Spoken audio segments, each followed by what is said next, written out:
This episode of the Busted Wide Open podcast is brought to you by Blueberry. Blueberry offers the best media hosting, accurate listening stats, and their all-new PowerPress Deluxe sites, a no-setup WordPress website for your podcast with all the necessary links to share your show with the world built right in. If you currently produce a podcast and are looking for a better media host or looking to start a new one from scratch, head over to orbitaljigsaw.com/BWO and sign up for the best media hosting and a PowerPress Deluxe site to get your first month absolutely free. That's orbitaljigsaw.com/BWO, or just use the promo code BWO at checkout for your first month free. And with that said, enjoy the show. Hey, what's up, guys? This is Humberto Carrillo, and you're listening to the Busted Wide Open podcast.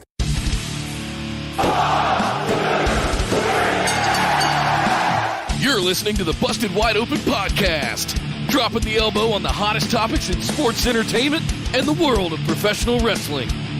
With your hosts, Nick Howell and Sir Ian Dangerous. Coming to you from the Orbital Jigsaw Network Arena in sunny Southern California.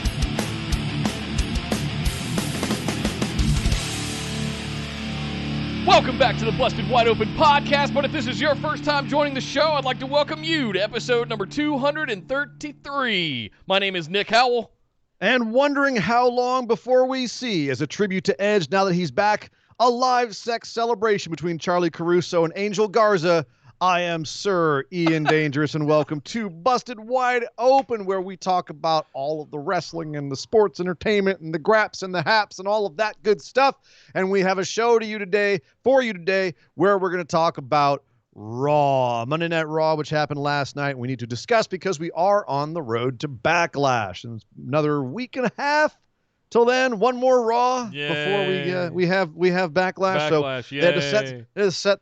Hey, man, I thought that was your favorite pay-per-view. It is not my favorite. It is not. Oh, no. That's too bad. Well, luckily, it looks like they're setting up some big matches for that, and they definitely set those up on this episode of Raw, and we need to talk about all of that. But first, Nick, we have to do some housekeeping, and then we can talk about all of that. Yes, thank you very much. And guys, you can find all of the things I'm about to say in the description below right here on YouTube or over on our website, bwopodcast.com. But come join us in Facebook. Make sure you get into the discussion group, like our page.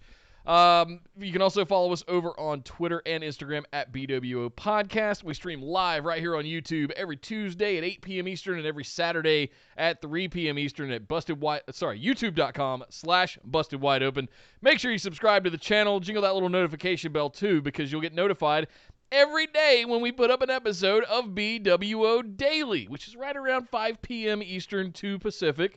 You're going to get a new episode of all the news. So make sure you subscribe right here at youtube.com/BustedWideOpen to get all of that good stuff. Last but certainly not least, to all of our patrons, thank you guys very, very much for all of your support every single month. If you'd like to get in on some of those exclusive rewards, head over to patreon.com/BWO. Sign up for one of those awesome reward tiers to get access to show notes, bonus episodes, a back catalog of bonus episodes exceeding a year at this point, all kinds of good stuff. And if you'd like a sample of that, we do have the Firefly Funhouse match breakdown and deep dive by Sir Ian Dangerous himself on our YouTube channel, freely available just so that you can get a teaser and a sample of what you'll be getting for your $10 a month. Even if you just want to do 1 month and check all the back episodes out, do that. You may find value in it there. But patreon.com/BWO.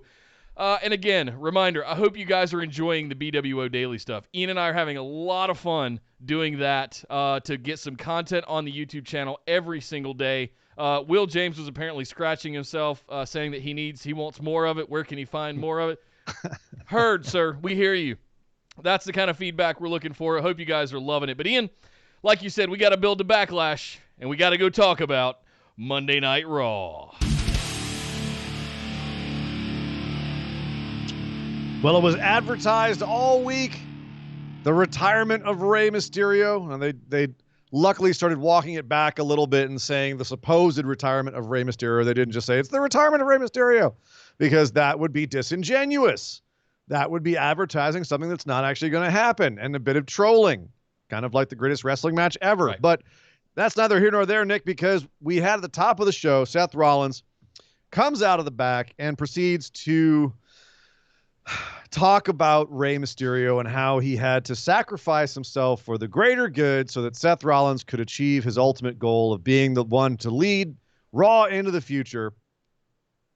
That was pretty much the promo. It was like a 10-minute promo. That's pretty much.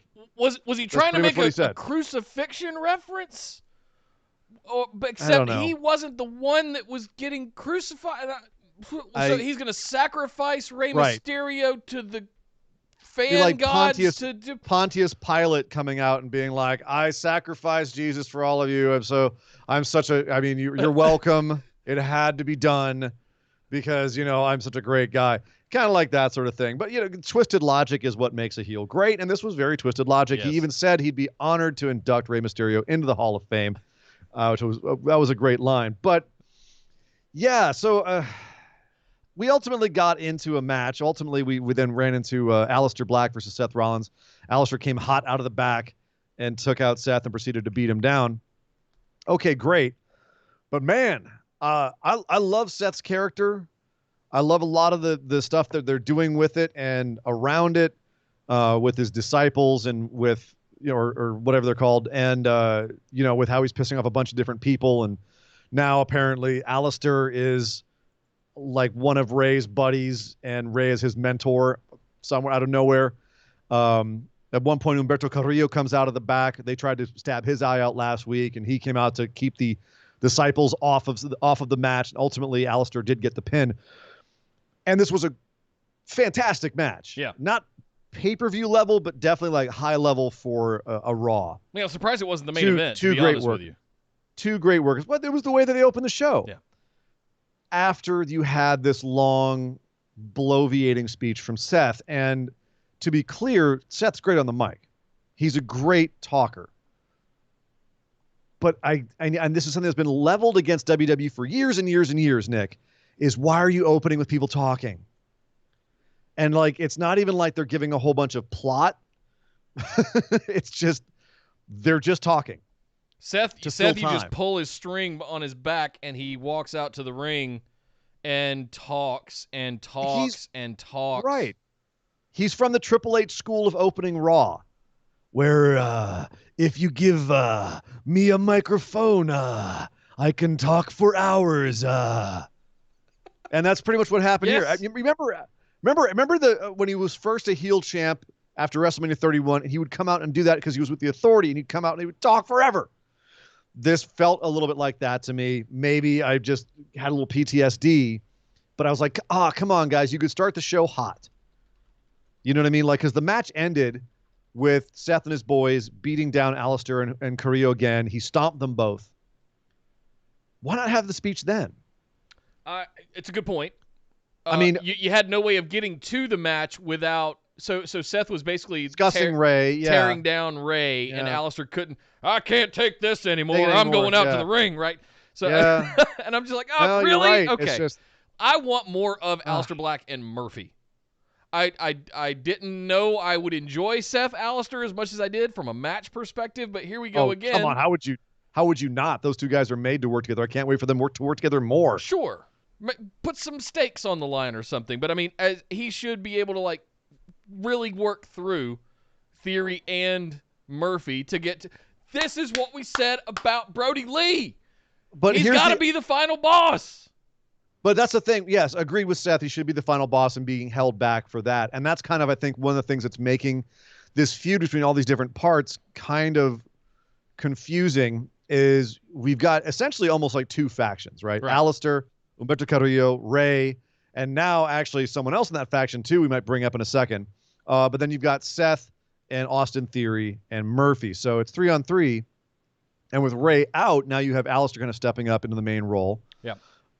But the problem there is I agree with you. How does this ultimately settle? Are we settling this into Rey versus Seth?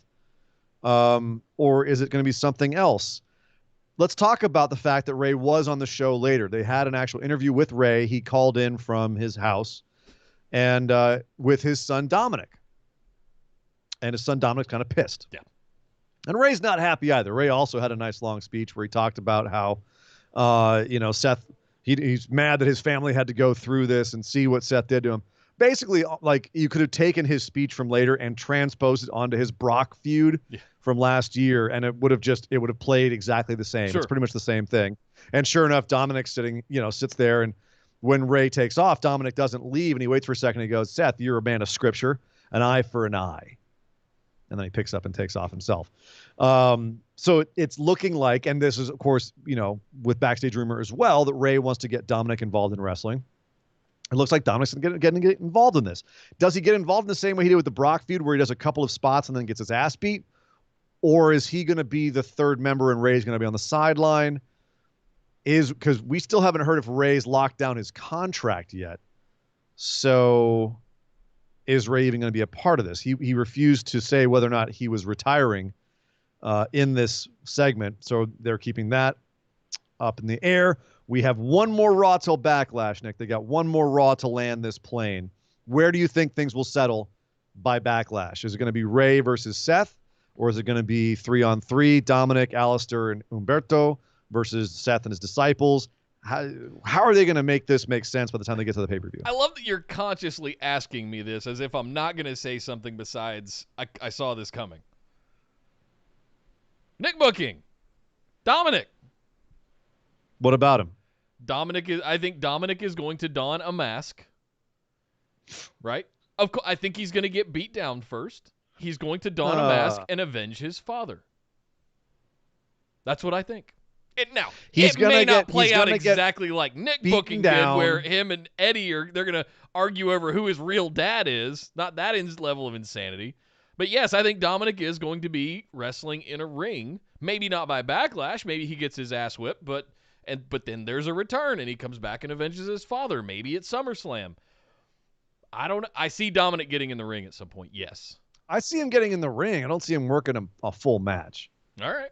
I think he might be in there as a tag partner and get a little bit of action, but I don't know. He took an ass whooping from Brock Lesnar last summer. He took an ass. There's a difference between dude, you and I could take an ass whooping from Brock Lesnar. That doesn't mean that you can get into a ring and wrestle a match. Well, I wouldn't do anything else against Brock Lesnar except take an ass whooping. So you wouldn't have a choice. Right. Exactly. I'm just there as a piñata at that point. He also hit a 619 on Brock Lesnar. So, That's true. props for props are due. A Tiger Fade kick is not an easy move to pull off. No. But it's neither here nor there.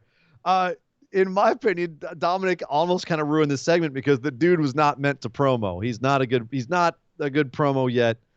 The guy he still has such a baby face. Like, yes, he's baby faced, but he looks like a freaking overgrown child. That it's hard to take him seriously when he's being serious and trying to threaten somebody. Yeah. It's like, okay, kid. You're like 14. Don't finger wag at me, You're yeah. So your concept of him getting involved in this beyond just being kind of a prop, I don't see it. I don't think they've given us any reason to believe that yet, but I think that'll come. Yeah, I don't know. I would just like to see a clean Alistair Seth feud. That's me. You want Alistair, buddy. I always want Alistair Seth.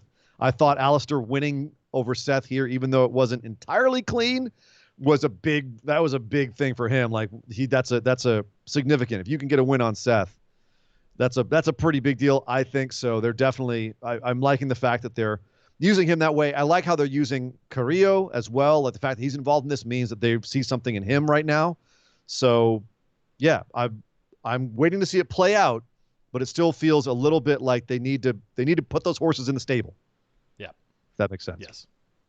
In the main event feud on the other side of Raw, we had MVP versus Drew McIntyre, which would seem to be somewhat unlikely, seeing as MVP is supposedly a producer and also supposedly Lashley's manager. But the word is that apparently no longer is MVP working as a producer backstage. He's now actually been officially put as an active member of the roster and is now active as such.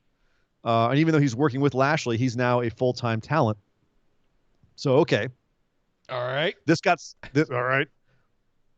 set up by you had backstage last week, of course, Drew kicked MVP's head off with one of his claymores. MVP still wearing the little thing, a little mouse under his eye from that. And he was confronted by Lana.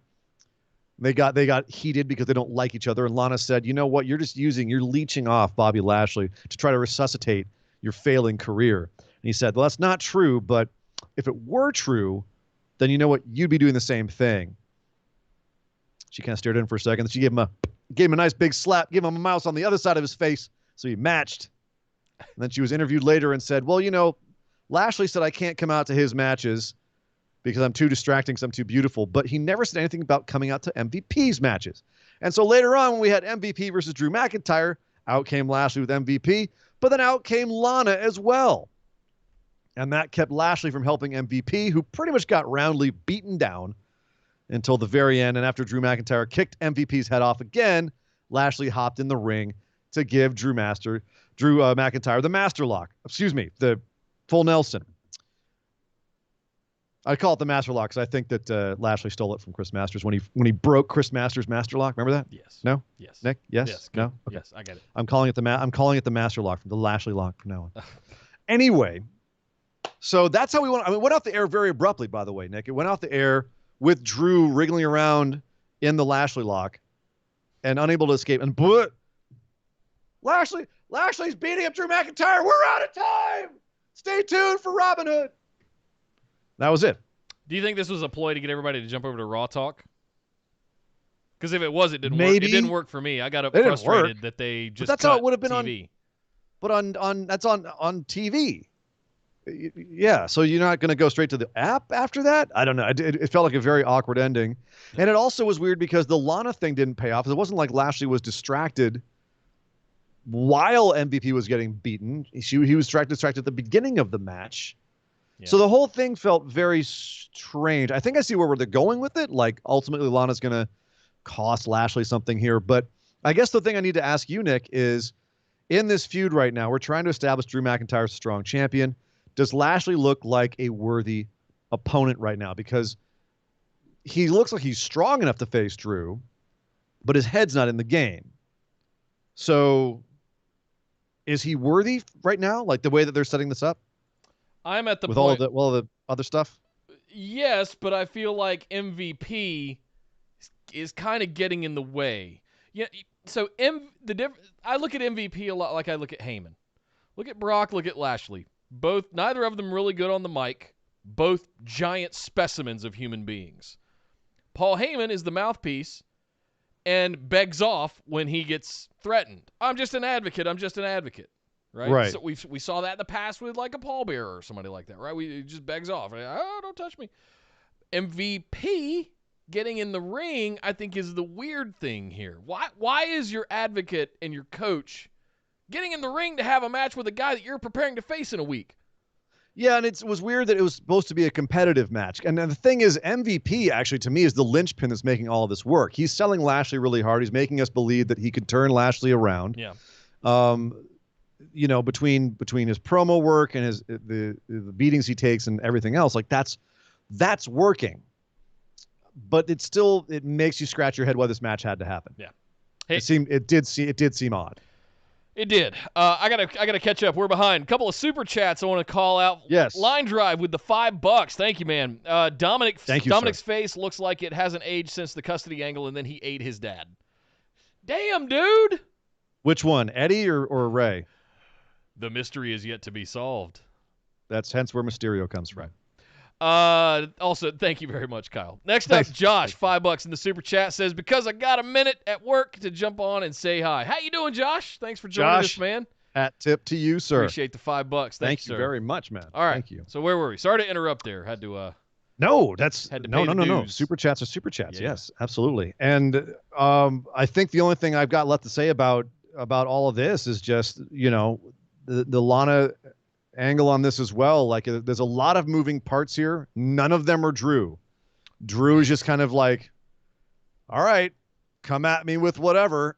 Is this because they trust Drew? Like, I trust Drew. He looks like a champ. He acts like a champ. He's got swagger like a champ.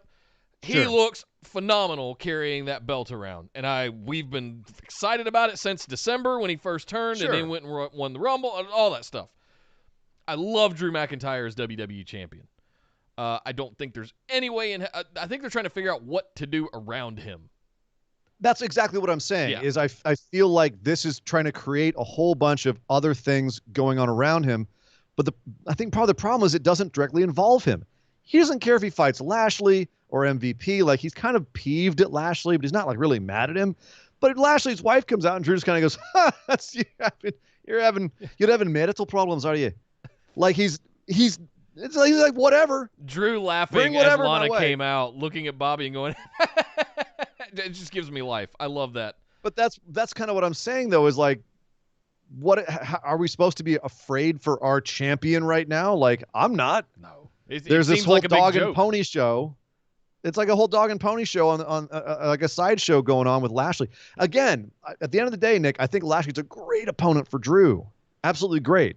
But at some point, and maybe they were trying to show this with having him put on the full Nelson at the end of the show, they've got to get this serious. Like, it's got to come down to Drew wants to kick Lashley's ass. And, I think he's already kind of there, but all of the other stuff circling this is distracting from that. Yeah.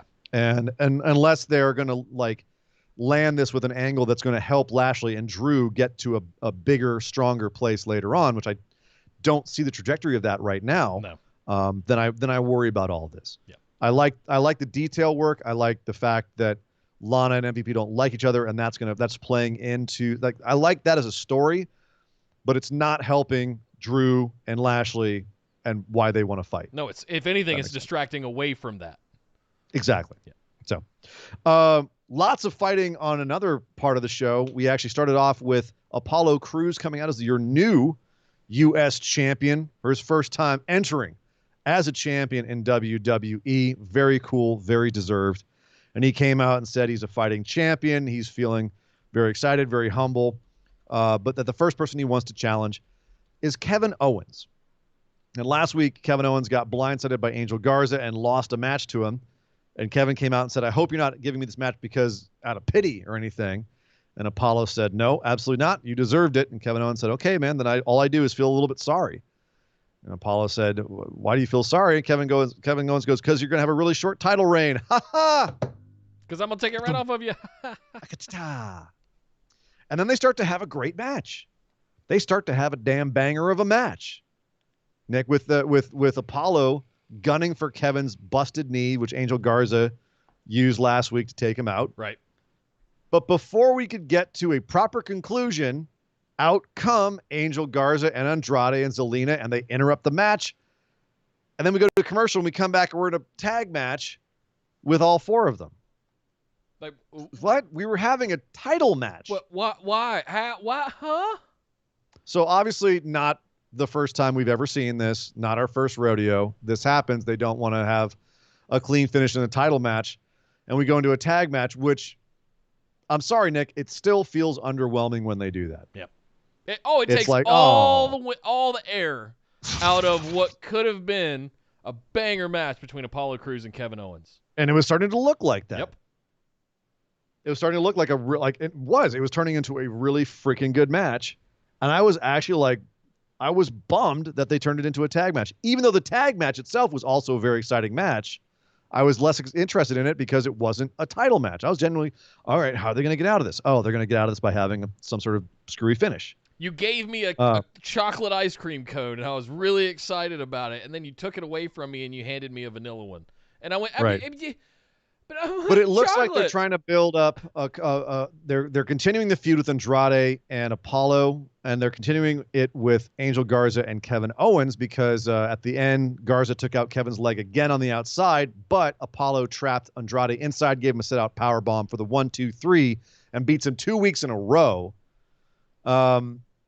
Which I got to say, man, like, I know Angel won last week in a really kind of questionable fashion on Kevin Owens, sure, but they got to give these guys some consistent wins because right now they're looking like that heel faction that can't really win matches. Sanity, sorry. And you've got to there's a lot of examples. And you've got to, at some point, in my opinion, you've got to give your heels some momentum. You've got to give them the heat. And they don't get heat by losing matches. No. And Andrade's been consistently losing matches for a while. I don't know if he pissed off somebody or what, but he did. He took some bad drugs that he wasn't supposed to. Supposedly. Allegedly. We don't know what he took. He failed his performance wellness thing, sure, whatever it is. Yeah, but that could have been like Ritalin medicine or whatever. Sure. Like, allegedly Roman Reigns got busted with. Like, who knows? Who knows? But the bottom line is like, if you want us to care about this faction, this feud, like they've got to come across as a threat, and they don't. They don't. They do, feel but in like the wrong threat. way. They're coming out and blindsiding and attacking and interrupting matches, and like that gets tired after a little bit, and that feels like that's what they've been doing recently. I'm more worried about them ruining a good match than I am about them actually coming out and beating my faces, right? Or Beating the good losing a guys. match for that match. Like you were up on them losing at some point. I want them to just stop interrupting stuff. Like that's there's an idea. I want them to be legitimate dick heels that can actually whip your ass if they decide to one morning. I don't want them to be another run-in screwy finish trope. Like if you're gonna make them legitimate, you can't treat them like annoying brats. A couple of hot super chats coming in. Abraham Castillo with the $10.99 super chat says, Ooh, because Abraham, yes, thank I you. have had ice cream Welcome taken back. away from me. I feel your pain, Nick. You know what? This sounds like there's a story behind It's that. more like I had this luscious triple scoop waffle cone of ice cream in Kevin Owens and Apollo Crews that I was about to get. And then somebody yanked it out of my hand and handed me a frozen ice cream sandwich. That's a little bit more apropos of a comparison. I like ice cream sandwiches. You would. Thank you very much, Abraham. Next up, Line Drive with another $5 in the super chat says, if WWE is going to keep doing these sudden single matches into tag team matches, at least give me Teddy Long along with it to make it fun. And the loser gets in a match with the Undertaker. Undertaker. Yes. Thank you very much, Nailed Kyle. it. I agree Nailed with that. it. Exactly. That is what this felt like. It felt like one of those things like, all right, I don't know what's happening. It feels like there's some arbitrary dude in the back being like, tag match. Yeah. Have Have him run out there and interfere with this one, and because we don't want it to finish, and then we'll just turn it into a tag match. But Right. Mr. McMahon, it's actually a title match. It doesn't matter. Rubble. You're fired, Krista Joseph. Right. How dare you question me? Exactly. So yes, again, like this was a little disappointing, but I love all these performers. The matches themselves were exciting. So obviously we can't bitch too much about it. I like these performers all working together. So it's all just nitpicking at the end of the day. Yeah. That being said, Nick, personally, I think it would serve Apollo better to move on and be a fighting champ where he does like the U.S. challenge, The and open fights different challenges. people every week. Yes. There's a speculation that Dijak might be coming up to face him next week because Dijak tweeted out the I U.S. title literally picture. just got a chill and almost peed myself at the thought of that. And I could see that working where that's a match where, if you don't want to have Dijak ruin in his first match, you have Andrade interrupt that match. I don't know. There's a time and a place. Real quick, I got to cut in on you again because Esme just showed up and rolled the train down the tracks with a $50 super chat. Thank you so much, Esme. She says, everyone be safe out there. Definitely. Oh, absolutely. You too. Thank you, Esme. Thank you so much. Get home. Hopefully you're home because it's curfew time here in LA. Yes. Dang. Thank you, Esme. Girl, Esme, girl. You just... You are here in time, and the rest of you are here in time as well for a moment that I have been dreading for the last 48 hours. Actually, I've been kind of worried since last week when we first heard about this because it happened during the tapings last week, but it finally got shown Monday night. And that was Nia Jax versus Kairi Sane. Now, we had heard last week during the tapings that Kairi had taken a bad bump face first into the ring steps, and the match had to be stopped because she was pouring blood out of a big gash in her forehead. Mm-hmm. And then they had restarted the match and finished it quickly. And so we finally got to see this match this week. So we didn't want to jump to conclusions. We wanted to give the benefit of the doubt and say, no. Just because Kairi Sane's in a match with Nia Jax doesn't mean that Nia Jax is at fault for Kairi Sane getting injured. Well, here comes this match. It was supposed to be kind of a heater for Nia Jax and her upcoming title shot against Asuka. And Kairi comes out, by the way, with an umbrella with a very nice sentiment on it. Said, I love you, Kana-chan, for Hana-Kimura, Hana-chan. So very nice sentiment towards Hana Kimura on her umbrella. Got some feelings about that. But she comes out to the ring, starts having a match with Nia. Looks pretty good, gets some offense in, beats Nia down, but ultimately ends up outside the ring. And here it comes to that spot. And this is the problem, is that no matter how this match was going to be, we were just going to be sitting there waiting for this spot to happen. Well, Nick, it happened, and I watched it a ton of times. I've watched it in slow motion. Same. I've analyzed it just to make sure that I wasn't saying anything out of line or, that wasn't apropos. But Kairi Sane was lying on the ring apron, head over the edge, feet pointing back into the ring. Nia pulls her off the ring apron. Kairi comes down. Nia's got her hand behind Kairi's head and on one of her shoulders. And as Kairi is bent over forwards with 2 feet, she plants both feet, and Nia starts to move her forward. Kairi takes 1 step, 2 steps, and then goes down on 1 knee as she hits the stairs. Nia propelling her forward. Now, Kairi's going forward with her hair in front of her face. Obviously never really planted when she came off of the apron, was off balance, and there was not enough room between her and the stairs for her to really turn her body with the momentum that she had. It looked to me, Nick, and again, you and I, neither of us are wrestlers. We openly admit that. Neither of us are one of those 2 performers. We weren't there. We didn't feel how it actually felt for that to go down. And there's been no statement made by Kairi Sane, Nia Jax, or WWE about this incident so far. But to a admittedly untrained eye, Nick, it looked like Nia Jax pretty much gave a little too much force on Kairi Sane. Kairi lost her balance and went into the stairs. And while Kairi might have been able to save herself, it definitely looked like Nia did not exactly help the situation at all. And in fact, yeah, it kind of looked bad for Nia. So, Nick, I'm going to cede the floor to you as the biggest Nia fan in the room, the man with the Nia Jax shrine. She's not here because I'm a fan. Let's be clear about that. So Polar go on, opposite, Nick. actually. What were your thoughts when you saw I was the guy you were describing. go down? As Nia was coming out to the ring, as Kairi, I was like, oh no, again? After the buckle bomb fiasco 2 weeks ago, we're going to do this again? Wait, why do I need to see, first of all, before we get to even talk about the injury, why do I need to see Nia Jax crush tiny little Kairi Sane yet again? I don't. Why are we, is it some kind of redemption thing? We need to give Nia another shot at proving how she can be a safe worker with a tiny little girl like Kairi? These are the thoughts that were going through my head. I was going, okay, you know what? Fine. I can make sense of that. Let's give Nia a little bit of redemption thing. Short of didn't even take 5 minutes.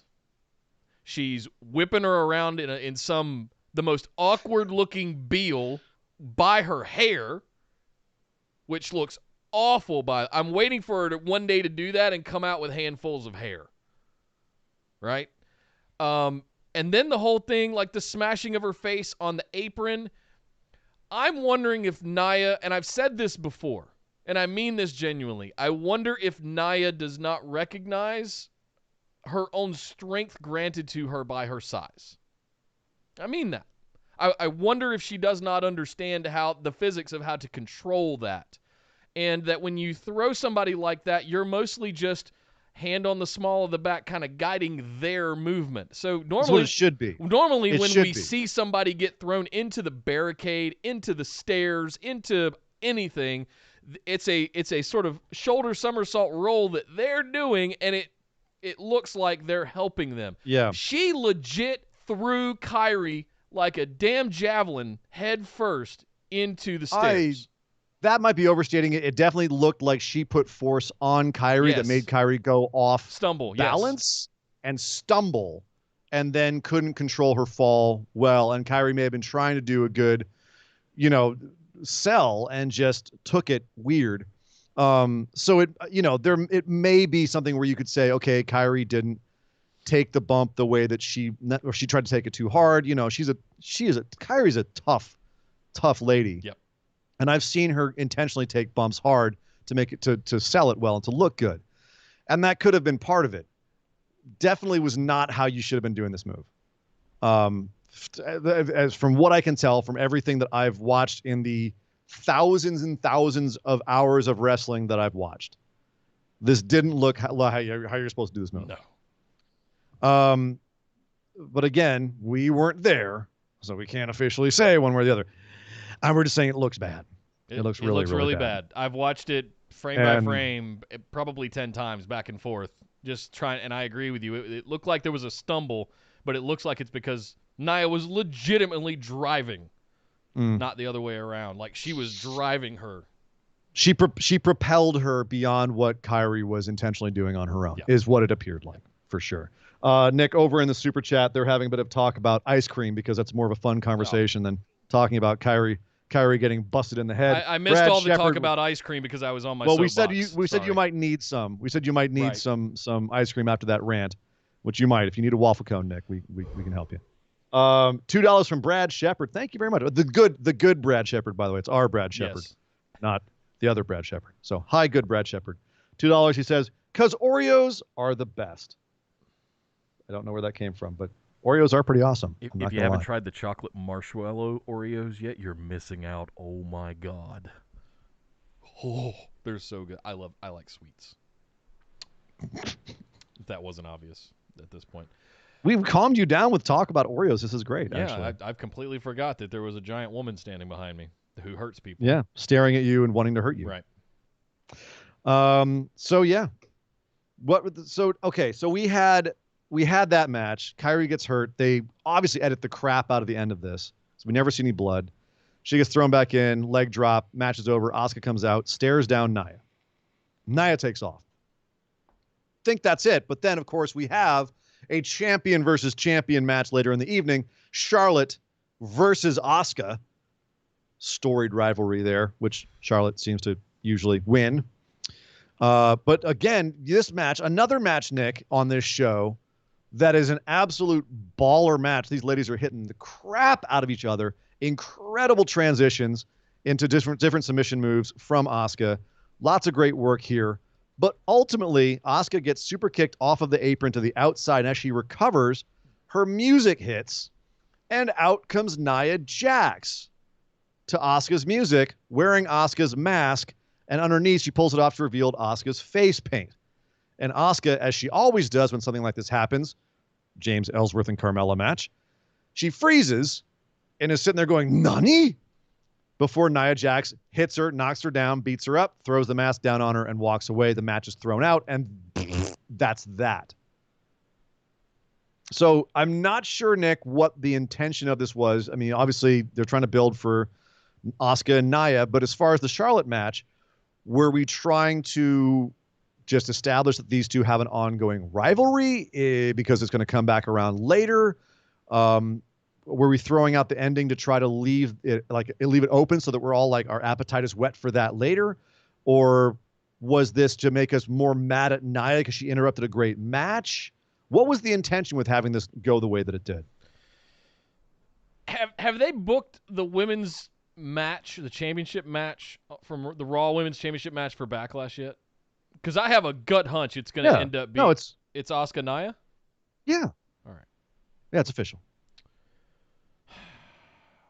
How was this supposed to get me excited for that match? How was this? Well, because you're mad that Asuka and Nia have a beef. No, I'm not. Nia did that to Asuka. She ruined her match with Charlotte. It's what we were talking about with LIWWE earlier, where they're just coming out interrupting good matches. She's just coming out interrupting a good match. Now I just have disdain because she interrupted Charlotte and Asuka. And Nick, you and I agree they shouldn't have had Charlotte and Asuka given away in a random show anyway. Never. Like, why have it? And then, I mean, because you kind of have to have a screwy finish when you have that match. Yes, it's predictable. Especially when it's champion versus champion. You have to have a screwy finish, but it's just meh. That's the problem is that then we're left after the match going, man. Screwy finishes and surprise roll-ups are the bane of WWE. Like I don't know. Every once in a while, I'm not mad at a surprise roll-up. Well, we had a roll-up with Aleister Black getting one over on Seth. That one worked.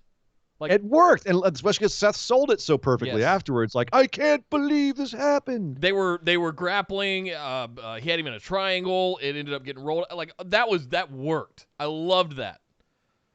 But I can't anymore. I'm This sorry. didn't do anything for Asuka. It didn't do anything for Nia. Nope. It didn't do anything for Charlotte. Nope.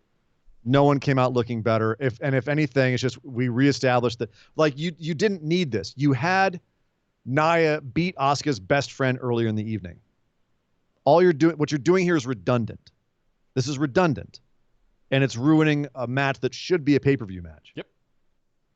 And you've now had 2 matches where Nia Jax has caused harm, directly or indirectly, to her best friend and former tag team partner. Sure. In Kairi Sane. Asuka should go out and beat the absolute holy hell out of Nia Jax at Backlash. And that's the thing is, like, even if you don't, if they're standing behind, okay, no, it wasn't Nia's fault. Fine. It's their wrestlers. They want their wrestlers to get injured. That's on them. If they believe that's the case.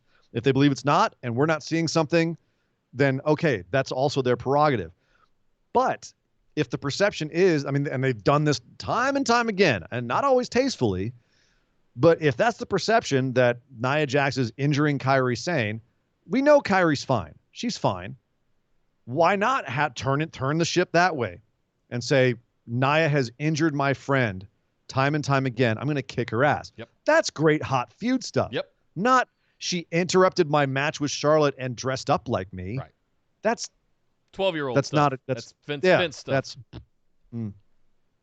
So not terribly exciting. That being said, there's a women's feud that I have a lot more invested in, and that's the Iconics versus Bliss and Cross, because that one actually feels like a real competitive feud. You had Billie Kay versus Nikki Cross on this show, and it was a bit of a silly match, but it's the Iconics. But it was also, actually, I thought very entertaining. And ultimately, Billie Kay won clean. So you've established the Iconics are a threat to Bliss Cross. They established that last week. And they continue to do so. Sorry, was it 2 weeks ago? Because I don't think they were on last week. No, it was last week. It was last week. Okay. They beat him down. With that whole face-off in the ring, and then they they viciously attacked Bliss and Cross, and I was just like, oh shit, here we go. Yes, storyline finally. Sure. I'm not always a fan of challengers beating champions before the actual championship match. Right. But in the case of tag teams, if you have one tag team member beat the other tag team member, that I think is more legitimate because it does call into question, okay, on any given Sunday kind of thing. Right. These two could be paired up, and this one has this one, Billie Kay has Nikki Cross's number or whatever. There's always the possibility it could make Nikki look like the weak link of her team, but you can also address that in storyline. Yeah. So it does, this actually, having this kind of match does actually lend more grist to the kind of stories they want to tell with these tag teams. So I was actually a fan of this. Yeah. No, I loved this whole part. The match was fine. Billie Kay is a little bit silly, but still went toe-to-toe with Nikki Cross. It was a lot of fun. I really enjoyed this. Yeah, me too. Did you enjoy the Viking Raiders and the Street Profits going bowling, Nick? Because that also was on this episode of Raw. They went bowling. I wanted to hate it. Uh-oh. But I had a blast. I had a really good time. Wow. I don't know what else to say. That's not what I thought you were going to say. What did you think I was going to say? Well, before I tell you that, I'm going to Kyle over in the chat with $5 line drive. Thank you very much, sir. He says he's talking about Billie Kay. He says Billie single-handedly feuding with everyone in and outside of the ring in one match. Haven't seen someone go that hard at a ref in ages. Love it. Me too. Good call. That's one of the best things about Billie is that her demeanor, her character, like one of the things, like if you look up Iconics yelling at backstage interviewers, like you'll get so many hilarious videos of them just going off. It's great. They're great. I love that she does that. Whatever she lacks in ring technical ability, which I actually think she's not bad at all. But the fact she can go out there and tell a whole story is fantastic. She's got so many other things she can do while she's out there, so much character work. So yeah, agreed. Doesn't need a mic. Her voice is so shrill and the tone just cuts through everything. Every other wavelength. Yeah. You got Peyton squealing and screaming, and then you got her screaming her lines, and it's awesome. I love the Iconics. Yeah, Nikki screaming. A lot of screaming in this segment. Peyton Royce was on that singles run in NXT for a long time, not really going anywhere. I think pairing the two of them up was the best thing for both of their careers. I hope they are a long-time tag team and they don't break them up anytime soon. I've got to go find the interview where they were talking about how they went to high school together and they hated each other in high school. Okay. It was interesting. Like really? They're like, yeah, now we love each other. Yeah, I'll ring Tony later, see if they've ever hung out. Yeah. Back to the Viking Raiders and Street Profits in the Bolt. But you liked this segment. You were entertained by this. Did you feel that I'm sitting here eating my popcorn, having a good time kind of way? Sure. I love the guy. My favorite moment of the whole thing was when there was the guy at the counter, the weird-looking dude, just the guy. Hey, guy, hit the smoke, hit it, and they play their music, and the smoke comes out from somewhere. Like you have smoke coming out. You're talking about halfway through the skit where the Street Profits said, "Okay, this is lame. We're not doing well. We're throwing gutter balls right and left. We want the smoke," and the whole place turns into disco bowling. Is that what you're talking about? Yes. Yeah. That was my favorite thing. Ivar stealing turkey legs out of the kitchen was also funny, but it was terribly acted. It was so bad. It was just you had to let go and just go with it. All of these have been this way. They've worn on me. The first couple, I was kind of like, all right, cute, haha. I was entertained. I was cringing from the second this started this week, Nick. Maybe I just was in the wrong headspace for it. I'll admit it. I don't know what it was. This did not connect. I was just like, oh God. And the fact that you are finally being like, yeah, it's fine. They made War Machine Bowl and they're a comedy. They're doing comedy skits now. I resigned that a month ago when they did the basketball one. Like this is not, guys. That's the realization that we have to make. This is not War Machine anymore. Even though they're going raid. I'm like, stop it. That's not you anymore. You are Fashion Police 2.0. Congratulations. I don't know about that, but I know what you're saying. They're another in a long line of serious teams that go to WWE and become cartoons. They become clownish, and that's essentially what's happening here. And you're right, Nick. You're right. You're using my words against me. I've got to resign to the fact that it's WWE, and this is what they are in WWE. Long live War Machine. Live War Machine. Were great. May it rest in peace. And if you watched Raw Talk afterwards, you actually saw them on Raw Talk, right? And Charlie was saying what a hunk of lovely man meat Ivar was, and that Eric maybe not so much. But so they're out there kind of smiling and happy and wearing the shirts. I'm like, hey, we're cool guys. So I'm not sure if what they're giving up trying to get them over as badasses. They're trying to get them over as like fun, relatable guys. You could hang out. They're like the Vikings next door, which I can't wrap my head around when you looked at these two guys and were like, let's make them like happy-go-lucky, friendly dudes next door. I don't know when they thought like that was the right way to go, but apparently they did, and that's where we're going. So wonder if we'll get a match between them by Backlash. Kyle in the chat seems to think we need a double dare skit where one of them gets slimed. Yeah, right. That's a reference for we're you getting 90s to that point. Kids out there. Yeah. What does he say? We're going to get one of the, like, Ivar's going to say, I don't know, and he gets slimed. No, you can't do that on television. See, you got the reference, though, didn't you, Nick? I got that reference, yeah. You're old as dirt, too. I heard that. Speaking of old as dirt, Shawn Michaels, crazy old, like, he looks like the dude. Shawn Michaels came out with his new, like, huge old beard and his one crooked eye and his hat on, looking like the Scooby-Doo villain when he gets unmasked at the end of an episode. Right. I swear to God. And I would have gotten away with it, too, if it wasn't for you. We got to get off 90s television here. Was it for you meddling kids? Right. So he comes out to discuss the, quote, greatest wrestling match ever, much in the way that Ric Flair talked last week about how Randy Orton was going to win the match. Well, this week, Shawn Michaels said that due to, let me find the exact words he used. He said that due to what he felt was experience, wisdom, and fate maybe a little bit of fate, Edge was going to win what could be the greatest wrestling match ever. Okay, so counterpoint to Rick. And then last week, Rick was then counterpointed by Edge. Well, this week, Sean was counterpointed by Randy Orton, who essentially said in his promo, yes, Edge, you're right. You had to fight for everything that you did, and I took it easy the entire time. I've half-assed my way through my career I've and still accomplished more.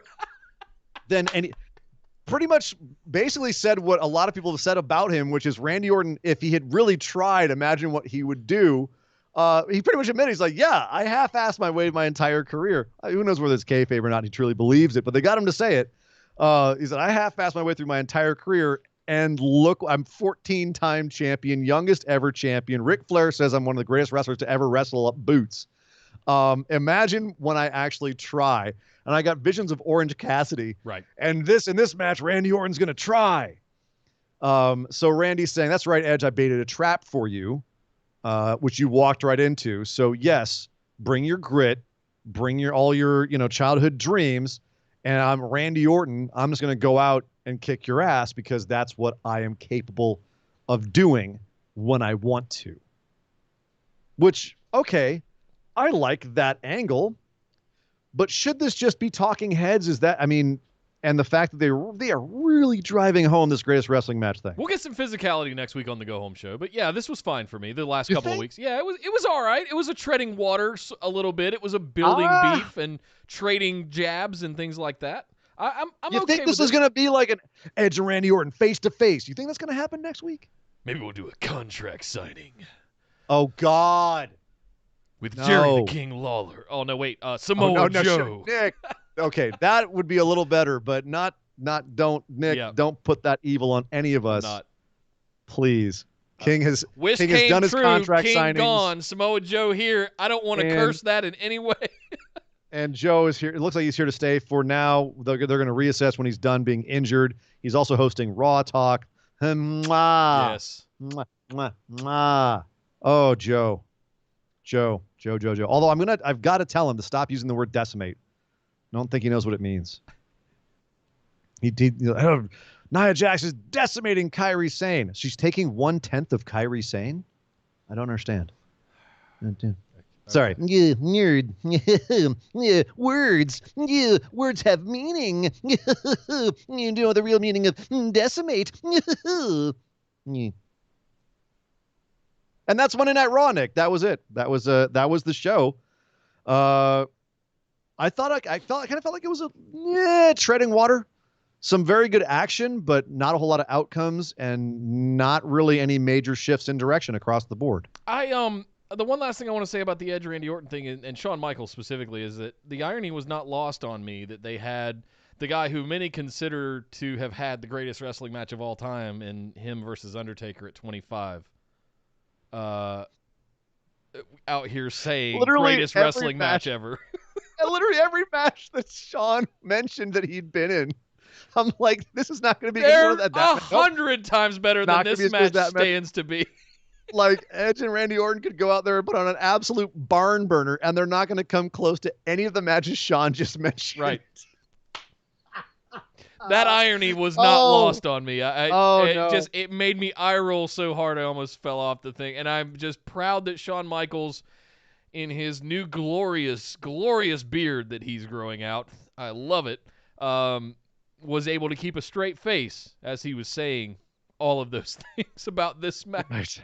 Oh, God. Oh, my goodness. Well, there you go, guys. There's Monday Night Raw. Thank you very much for tuning in. But to close out the show today, we are going to head over and do what we like to call our moment of positivity. Mop, mop, mop, mop, mop, mop, mop, mop, mop, mop, mop, mop. Mop. That's right. The moment of positivity, the mop. Brought to you by our listener, Sean Clark, who said it would be a good idea to have a moment of positivity on our show to look back at everything that happened since the last show that we had in the world of wrestling, world of sports entertainment, and think about what we can take away that was positive, what made us happy, what made us smile, what gave us that warm, fuzzy feeling inside, what tickled our tail feathers. What was the thing, Nick? I guess it's just Raw, but anything else in the world as well in sports entertainment. What and this is something we really need right now in the days that we've been having, because my goodness, it's crazy out there. Yeah. What is something that you can take away that was really positive from the last few days? I say this all outside of Nick booking and genuinely, right? Outside of our own whatever kayfabe world that we have here on Busted Wide Open, seeing Dominic come in to get into wrestling. I want to see like a next generation lucha superstar come through. If it ends up being Dominic, fantastic. But I love one of the things I love about Lucha Libre is the legacies and the generations of talent that are always tied, and there's something that gives it a little bit more oomph when there's a generational heritage and a legacy that comes through. So if we have the legendary Rey Mysterio and his son Dominic come through, just think about as Dominic grows throughout his career, we're always going to be reminded of Rey's time in WWE and how amazing that has been for the last 20 years. So that's one thing that was positive to me, is it feels like we are finally on the track of getting Dominic into WWE. There was a lot of good things that happened this week, some okay. I want to give a little hat tip to Billie Kay. I thoroughly enjoyed that match, more than I thought I would on paper. I thought it was awesome. Her work in that match was top-notch. So, yeah, those are mine. How about yours, Sir Ian Dangerous?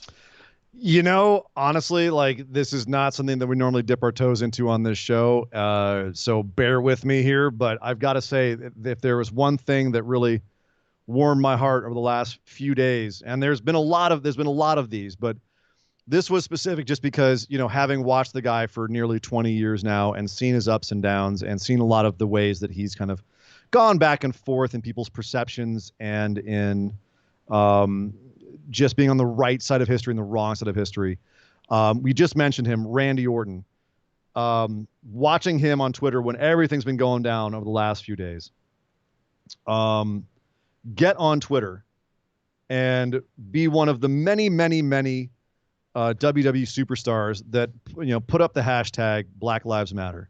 And Randy was one of them. I mean, you know, his last one before that was about Shad Gaspard. And as you would expect, you know, there was the reaction was all over the place from fans coming at him. And Randy, I think, handled it actually very elegantly, including one person who tweeted at him to stop spreading hate and segregation. They said, try unity and working together. People need to change, not, quote, something needs to change. All lives matter. And Randy Orton said back to that, all lives do matter. But the point I was trying to make is that I finally realized that until Black Lives Matter, they can't. Right. Get it? Yeah. So the fact that Randy was not just a hashtag, that he was out there actually trying to help people understand that perspective and actually educate and not just, you know, put like black out his picture. He actually was making an effort. And, you know, having people sign petitions and so forth, like that was putting his money more where his mouth is than I thought of him. And that gave me a lot of respect for him, because he didn't just throw up a hashtag. He actually was engaging, right, and trying to open people's eyes. So that really just, Randy, good stuff, man. That was my moment of positivity, my big one. Yeah. So thank you very much. And I am blown away right now. Abraham Castillo just dropped $50 in the super chat. Dude, Abraham, because this is the best podcast ever. I was able to be live with you guys tonight. It's been a while. Always a fun time, and I leave positive and with a smile. Thank you. Spread love, not hate. Absolutely. Amen. Amen. Freaking man, dude. Amen. Absolutely. Well, thank you guys very much. Abraham, Esme, Kyle, who did I miss? Brad. Thank you guys all for the amazing super chats tonight. We loved it.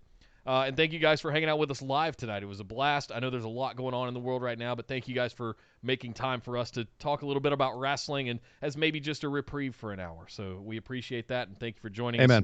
For those of you listening on audio and you couldn't make it to the live show, try and join us sometime. It's a lot of fun. The chat is very lively. It's almost like a third leg of the show going on with me and Sir Ian Dangerous here. So come over and check us out at youtube.com/bustedwideopen. Make sure you're subscribed and got your notifications turned on, because BWO Daily happens daily. So every Monday through Friday around 5 p.m. Eastern, you're going to see a new about 10-minute video pop up with the day's news, nuggets, and bites with myself and Sir Ian Dangerous recapping everything that went down that day. So make sure you subscribe to the YouTube channel. Follow us on Instagram and Twitter at BWO Podcast. Come over to Facebook, search for Busted Wide Open, like our page, send us a join request to get into the group with the rest of the phenomenal ones. And speaking of those guys and girls, patreon.com/BWO. Sign up for one of those awesome reward tiers. It is the best way to support the show. We love you guys for all of your support there. But you get access to all kinds of good stuff like bonus episodes, show notes, Skype calls, all kinds of things happening over at patreon.com/BWO. But my name is Nick Howell. You can find me on Twitter at DataCenterDude. And I am Sir Ian Dangerous. You can find me on Twitter at Sir Ian Dangerous. But my God! Would somebody stop the damn match? This show is part of the Orbital Jigsaw Network. For more episodes, subscribe to us on iTunes, Google Play, or Stitcher Radio. For details and show notes from each episode, check us out, orbitaljigsaw.com.